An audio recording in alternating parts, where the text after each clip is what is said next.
Good morning, and I'm pleased to convene this hearing of the Appropriations Subcommittee on Financial Services and General Government.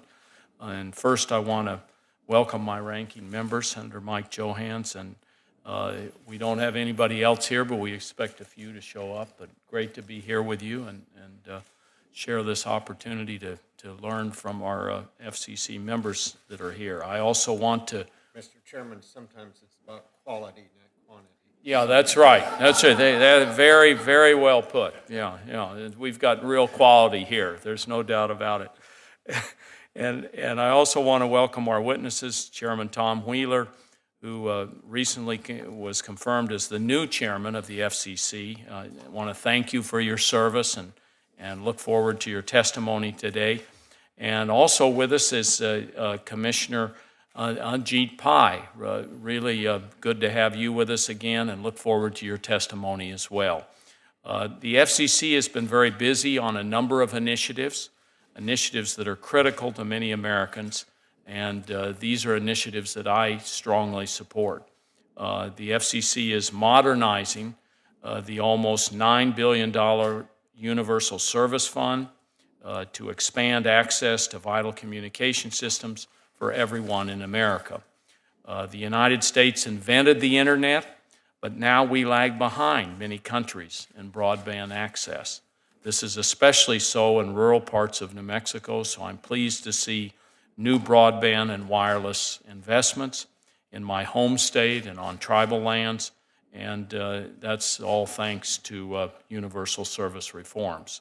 The FCC is also updating and streamlining the E-rate program to support internet access at schools.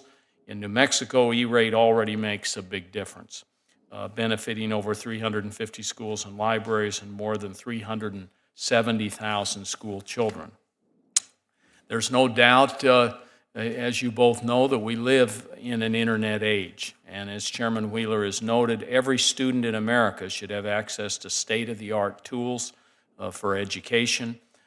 E-rate helps make that possible.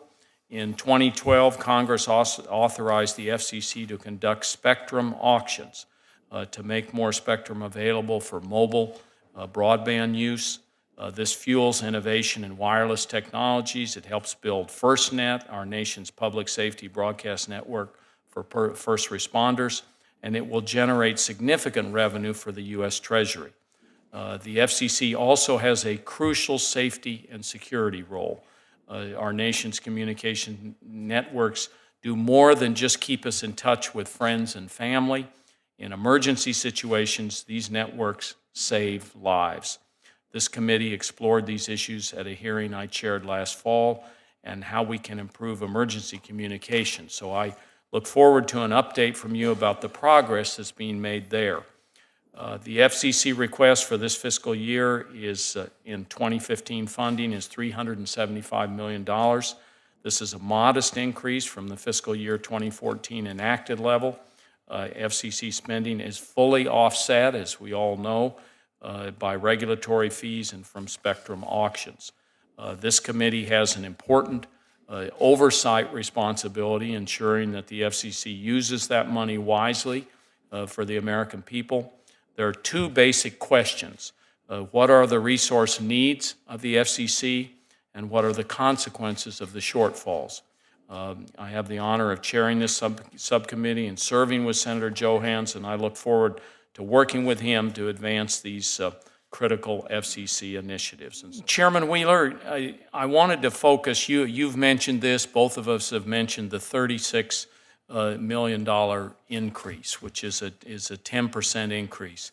And you've discussed a little of that. I'm wondering if you can talk a little bit, with these additional funds, will they improve the FCC's ability to carry out its mission, and what would be the impact if you didn't have those funds? I'm trying to look at the other side of it. You put, I think, very solidly forward the positive side. What would be the impact of not doing that? Thank you, Mr. Chairman. I'm 5 months on the job now, and having come from the private sector, I'm still learning the realities of government, but one of the things that we've been trying to focus on is a basic concept of efficiency. And how do you make things work and work well? As I indicated previously, the IT situation at the FCC is intolerable. It is a situation that no American business would allow to exist. We have begun to put in place solutions. We've brought in a crackerjack CIO who understands what needs to be done. Absent the resources to do it, however, we're going to sit there with incompatible devices, with the inability to have common databases. We have, just to give you an example, we have 98,000 different data points inside our agency that make it totally impossible to build a database, to relate back and forth. We've got to consolidate all of those. So clearly one thing is, how do we become more efficient? And one of the frightening things, when you look at it from a budgeting point of view, we're asking for $13 million to fix IT. It's going to cost us more than that in the next 2 years for baling wire and glue if we don't. So clearly, there is cause and effect here, and there are results that come from it. Like Commissioner Pai, I strongly support what you have proposed insofar as an online consumer database. We just can't do it now. We don't have the tools to do it. Yes, it ought to be online. Yes, it ought to be systematized. It's ridiculous. And as Commissioner Pai indicated, we're looking at other process reform kinds of activities. If we don't deal with the challenges presented by an $8.4 billion program that is being overhauled in all of its components, and enforce our rules and our expectations, as is our fiduciary responsibility, then we won't be carrying out our fiduciary responsibility. 25 people enforcing an $8.4 billion program doesn't make sense. So what I've tried to do, sir, is to bring to the job a businessman's approach and say, okay, what are the challenges? How do we fix them? And then let's demand the results on that. Thank you very much for that. My second question wanted to focus on rural broadband, and as you're well aware, this is a really critical challenge. And I'm wondering, how will you continue to advance universal service reform to ensure that unserved areas are targeted for broadband support? How will you balance the need to connect areas with no broadband service while upgrading areas with slow service? And how will the additional staff requested in the budget help achieve these goals? So you said the key word, balance. And one of the joys that I've learned and that you all experience daily is making choices and how do you balance between various things. Yes, we have to get service into unserved areas. Yes, we have to make sure that in areas where there is service, that service is expanding in its quality and speed. Yet we have a finite pot. And so that balance is crucial. My concern and why we've asked for additional FTEs for the Wireline Competition Bureau is that these are huge issues, to have these balancing of interests and to have fairness across an incredibly diverse country. And what we are constrained in the Wireline Bureau because of all of the issues that we are dealing with. And when we pull people away to do enforcement, we're pulling them off of things like this. And we need to make sure that we have the right kind of enforcement activities so that we're then not robbing Peter to pay Paul in the rural broadband kinds of decisions that have to be made. The thing that is striking to me from your 2012 broadband progress report is 19 million Americans lack access to broadband. That's 6% of the population. Rural Americans are 13 times more likely to lack access to broadband than Americans in urban areas. My state of New Mexico ranks 44th among 50 states when it comes to broadband access, and over 14% of New Mexicans do not have access to broadband. So we appreciate your initiatives, and we appreciate you working to really push us forward in that area. You mentioned QRA, and I also, I think, communicated with you that we welcomed your plan to scrap that. In the case of New Mexico, I think that hurt many small rural telephone cooperatives, and so we appreciate that effort there. Wanted to talk a little bit about tribal broadband and the FCC Office of Native Affairs and Policy, Chairman Wheeler. I want to express my appreciation to the Commission's efforts to address the digital divide facing Native American communities. Telephone access on tribal lands still lags far behind the rest of the country. By the FCC's own report, the number of people without broadband access on rural tribal lands is 8 times worse than the national average. This digital divide creates real hardships for people. We know that. We see it on a firsthand basis in visits out in New Mexico in these rural areas. And it's also a barrier to economic development, which is obviously crucial. So I support the recent positive developments, such as the work of the FCC's Office of Native Affairs and Policy.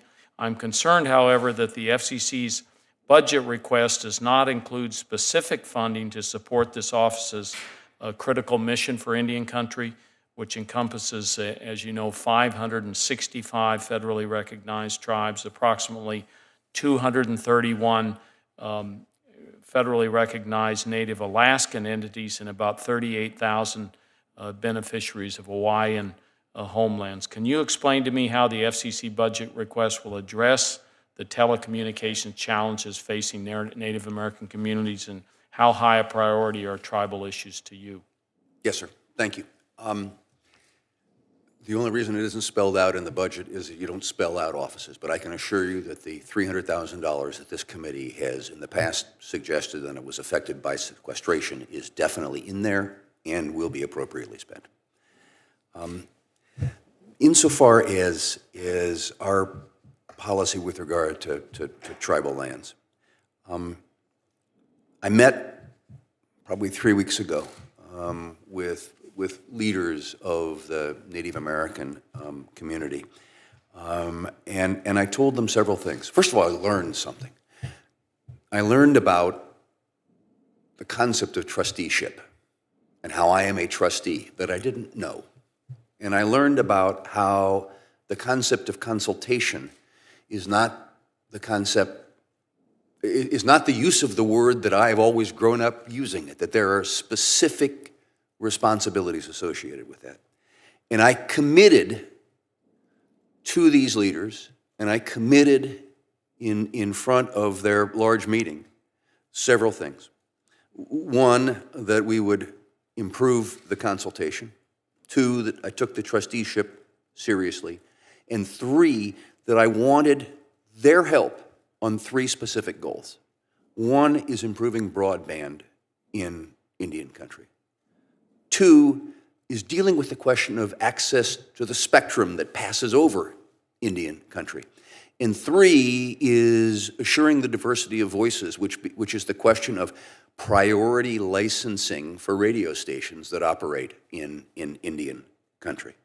I also told them that we would refresh and strengthen the Native Nations Broadband Task Force, and that I would physically be in Indian country addressing these issues with the people. I also noted to them that, in passing, that because of my son, I'm probably the only FCC chairman that has ever attended powwows on Indian reservations from the Dakotas down to Arizona. Unfortunately, never in never in New Mexico, Senator.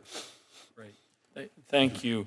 And And I think, I know my two senators who are up here on the dais with me understand a lot of these tribal and Native American issues, but you're absolutely right. The trust responsibility is one that's there, federal government with the tribal communities, and needs to be one that is respected and worked with and understood, and also consultation. I mean, it's a different kind of consultation, and that's why the office you have is so important, because the folks in there know and understand that. They reach out in a very significant way and involve all of these many communities across the United States to participate and be a part of the dialogue, among many other things. So thank you very much for that.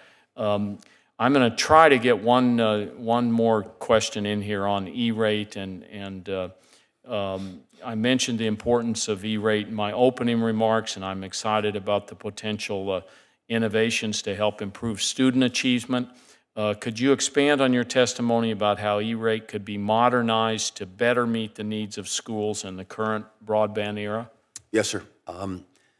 We need to focus on a 21st century goal, which is high-speed broadband to schools.